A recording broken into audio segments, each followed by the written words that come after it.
E o novo rock? Porque eu até anotei aqui uma frase de uma entrevista que você deu. Putz, eu não lembro o nome do site agora, mas é alguma coisa tipo de garotas no rock, alguma coisa assim agora. Eu não, desculpa não lembrar o nome. Até pra não parecer que eu tô. Eu não sei. lembro nem o que eu comi ontem. Eu sou ruim mesmo, é. Foi uma marmita fit que eu preciso emagrecer, mas não lembro o que tinha. Mas a frase era. Cadê? Eu anotei isso aqui. E a pergunta que eu ia te fazer era sobre a dificuldade que o rock tem para se renovar, né?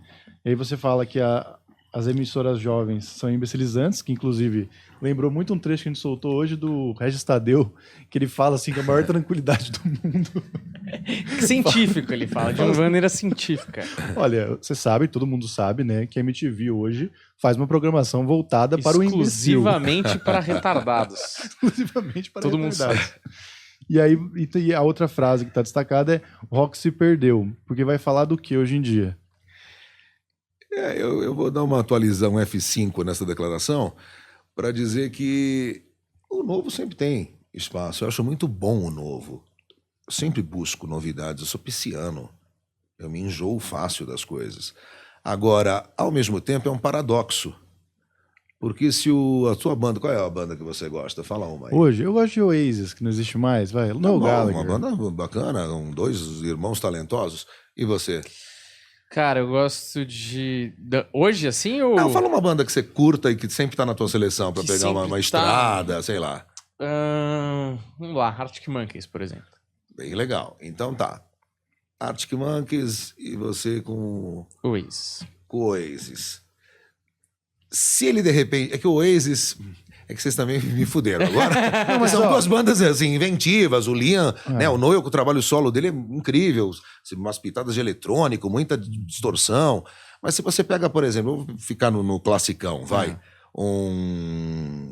Sei lá.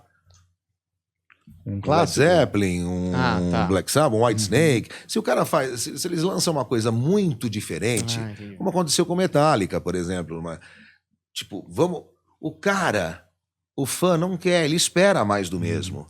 Ele quer aquele bom arroz com feijão gostoso para comer no dia seguinte, entendeu? O mesmo arroz e feijão, só que com um pequeno ar de novidade. Talvez com uma especiaria diferente colocada ali. Mas se sai daquilo, aí ele rejeita.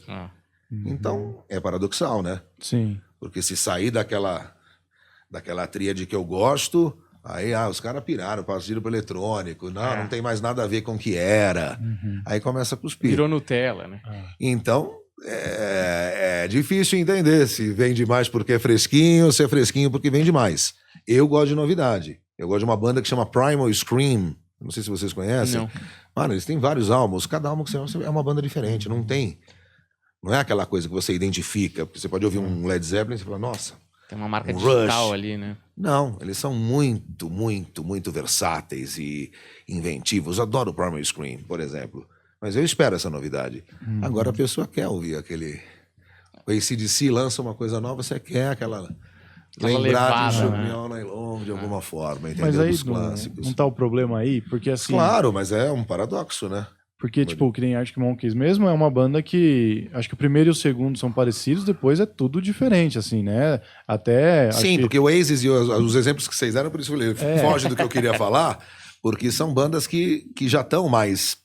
Até por serem bem mais novas, né? Se bem que nem tanto, né? O Arctic Monkeys... O Oasis tem o quê? Desde o 94. Álbum, acho que é 94 o Oasis. Caramba, olha só.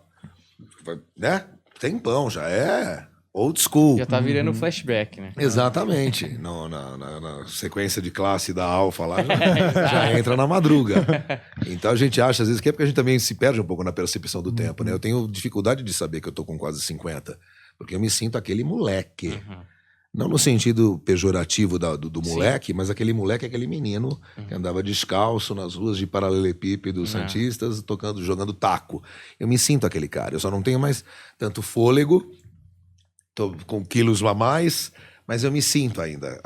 Eu acho que esse frescor, né, de você ter essa criança interior viva, faz com que a gente também tenha mais entusiasmo na vida. Entusiasmo é uma palavra que você deve carregar consigo, qualquer que seja o seu projeto, né? Sim. No podcast, você tem que ter um entusiasmo, não uma alegria descontrolada e boboca, mas um entusiasmo, uma gana, um tesão de fazer.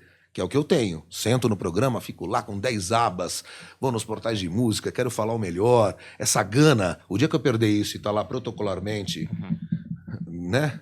Mais um minuto e já estaremos te atendendo, no modo automático, não quero, cara. Eu não quero mais, aí não me dá mais frescor, não tem mais por mais que eu faça a mesma coisa todo dia, que é um programa diário, ele tem um ar de novidade de, sabe?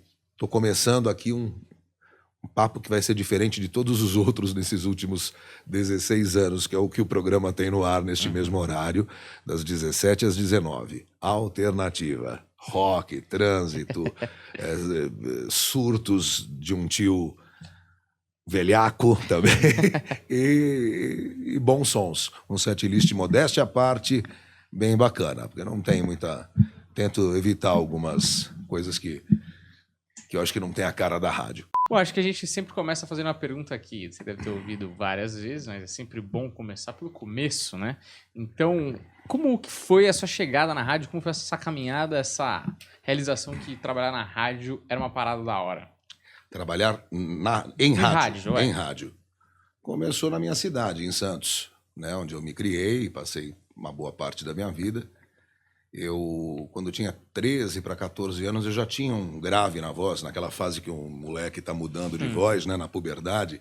Eu já tinha um grave próximo desse. Hoje está meio estragadinho por causa de cigarros, uísques e afins. Mas eu já tinha esse grave. Aí algumas pessoas falavam, nossa, você tem uma voz bonita, por que você não tenta ser locutor? Era uma época que tinha uma glamorização também até maior. E aí eu fiquei com aquilo na cabeça e fui fazer Aí me disseram, eu era muito ouvinte de rádio, né? O rádio muito presente na minha casa. E eu via principalmente AM, programas populares com a minha mãe. A minha mãe eram mais jornalísticos, o meu pai ouvia o Gil Gomes, aquilo tudo me inspirava, criava um mundo de imaginação que eu criava e eu gostava daquilo. E aí eu comecei a ir numa rádio, em outra lá que eu gostava, para poder acompanhar, às vezes, os programas. E eu perguntava, enchia o saco dos caras, como é que eu faço para trabalhar aqui? Eu tenho uma boa voz, eu tenho uma boa leitura. Meu pai assinava a Folha de São Paulo, eu ia para o banheiro de manhã, na hora que você vai no trono, eu abria a folha e ficava lendo a primeira página inteira em voz alta. Então a minha leitura sempre foi boa, modéstia à parte, desde que eu era pirralho. E aí ele dizia, para você trabalhar em rádio, você tem que ter o DRT, que é o registro profissional da categoria. Eu não posso te contratar aqui, senão vem a Anatel e fecha, aquelas histórias todas.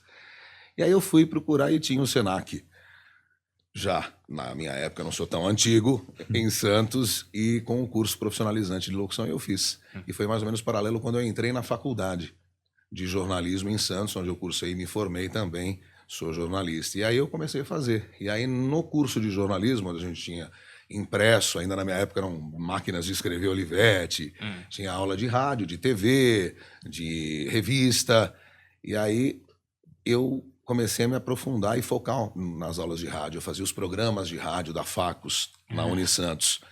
E a galera curtia e tal, e aí depois eu consegui o meu primeiro trampo na Rádio Atlântica, a M590 em Santos, onde um programa popular, só dava hora certa e entrava lendo, recortavam, por isso chamava o tal do Gillette Press, né? No jornalismo o termo, recortava-se as noticiazinhas, se colava numa folha, a gente ficava lá lendo a notícia do jornal, né? Que era uma outra linguagem, tentava deschavar um pouquinho e falar para o cara que está na linguagem radiofônica. E assim eu comecei. Aí depois fui fazer programa romântico, com tradução de letra.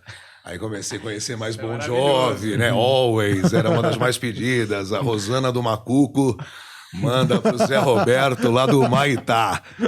Não eram os meus bairros. Eu morava no Gonzaga. Mas não por isso, mas era sempre assim uns bairros que às vezes eu era pirralho, assim, tinha 17, 18 anos. Aí a gente traduzia, mandava o recado. Aí passei por algumas emissoras de lá e tentei vir para São Paulo. Mas aí o que me trouxe a São Paulo foi a chegada, isso na primeira metade dos anos 90, em Santos. Não acredito que em São Paulo também tivesse esse nome, era multicanal. Era o pré-net, assim. Canais gringos que você podia assinar e comprar a cabo para assistir na sua casa. Então tinha o Discovery, tinha poucos canais, alguns de filme, o Animal Planet.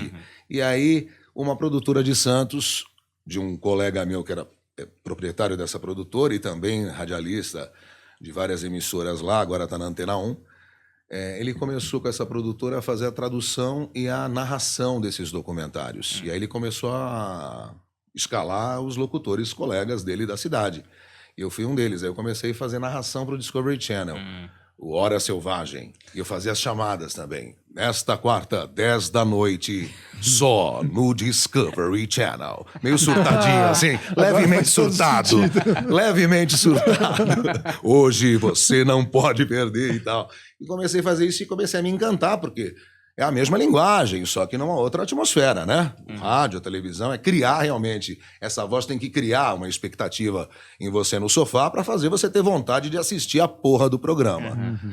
E aí eu comecei a fazer isso e ele falou, cara, você se dá muito bem dublando filmes e desenhos. Você devia fazer um curso lá em São Paulo. E aí eu falei, porra, eu também queria trabalhar numa rádio lá, né? Mas eu precisaria, como que eu vou me sustentar até a primeira porta se abrir? Mas aí eu tinha a parte materna, minha avó materna faleceu um ano antes de eu me formar em jornalismo e deixou a casa dela para minha mãe aqui na Vila Romana, próxima a Pompeia, onde eu moro. Até hoje? Não, me mudei, mas estou no mesmo bairro. Eu tô há mais de 20 anos, não saio desse miolo Pompeia, Perdizes e coisas. Me encontrei ali. E só vou dali para Paulista e para os meus estúdios.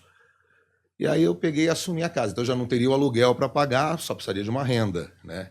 Aí logo que eu cheguei, eu fui fazer, e aí a rádio, já tinha deixado vários CDs em rádios aqui, tinha enviado, a Rádio Eldorado me chamou, ainda era bip, para tu ter uma ideia. Recebi aquele teletrim vibrando na minha calça, entrar em contato com a Rádio Eldorado. Eu falei, porra, alguém ouviu o piloto? É difícil também o cara que começa em rádio. Porque não basta ter o TRT, não basta ter o talento, é uma combinação de resultados, ele precisa que o cara tenha uma sensibilidade e ouça. Sim. Não jogue fora ali junto com o envelope, outros tantos envelopes. E aí eles ouviram, você quer vir, você é jornalista também, você tem uma boa voz. Aí eu virei, fazia um horário na Eldorado, FM, musical, onde eu ampliei o meu conhecimento musical pra cacete, porque eu era um roqueirão meio ortodoxo, Black Sabbath, Purple, LED. E aí comecei a descobrir que tinha Jamiroquai, sei lá, Massive Attack. Aí fui ampliando o meu leque e algumas coisas legais da MPB que eu conheci lá. Aí comecei a trabalhar lá e fiz um curso na BKS, o estúdio mais antigo do Brasil, junto com a Herbert Richards, que já não existe mais, mas a BKS existe. E fui fazer um curso lá de dublagem.